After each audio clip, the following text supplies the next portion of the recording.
نبی اکرم صلی اللہ تعالی علیہ وبارک وسلم کا رخ انور جمال الہی کا آئینہ ہے اور اللہ عز و جل کے لامتناہی انوار کا مظہر ہے۔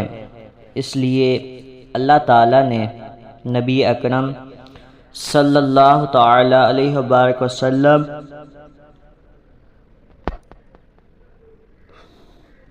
کے بدن شریف کی تخلیق نہایت اعلیٰ و اکمل درجہ پر کی ہے۔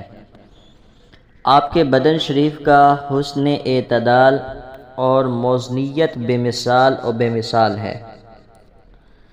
چنانچہ آپ کی مثل آپ سے پہلے اور بعد کوئی آدمی تخلیق نہیں ہوا ہے، اسی لیے آپ کی مدحت سرا کو کہنا پڑا کہ میں نے آپ سے پہلے اور بعد آپ کی مثل کبھی کوئی نہیں دیکھا۔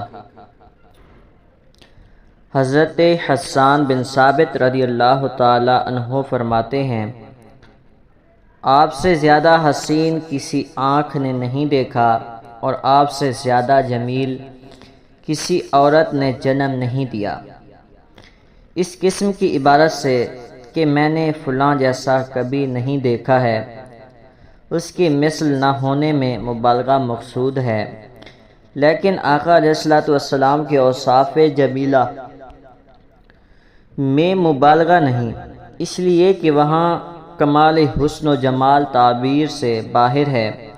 حضرت عبد الرؤف منافی رحمۃ اللہ تعالی علیہ لکھتے ہیں کہ ہر شخص یہ اعتقاد رکھنے کا مکلف ہے کہ حضور اقدس صلی اللہ تعالی علیہ وبارک وسلم کا جسم مبارک جن اوصاف جمیلہ کے ساتھ متصف ہے، کوئی دوسرا ان اوصاف میں آقا علیہ الصلوۃ والسلام جیسا نہیں ہو سکتا، اور یہ محض اعتقادی چیز نہیں۔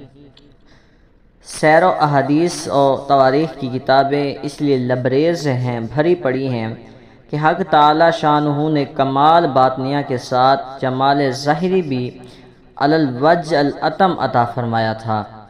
صحابہ کرام شاہ خوبا کے جلووں کو دیکھنے کے لیے بےتاب رہتے تھے۔ ایک انصاریہ عورت جس کا باپ، بھائی اور خاوند جنگ احد میں شہید ہو گئے تھے، نہایت بےتابی سے پوچھا کہ رسول اللہ صلی اللہ تعالی علیہ وبارک وسلم تو خیرت سے ہیں، تو اسے بتایا گیا جس طرح تو چاہتی ہے۔ الحمدللہ خیریت سے ہیں۔ کہا مجھے رسول اللہ کا رخ انور دکھا دیجئے۔ یوں ہی رخ انور کو دیکھا تو کہنے لگی، آپ کے دیدار کے بعد سب مصیبتیں دور ہو گئیں۔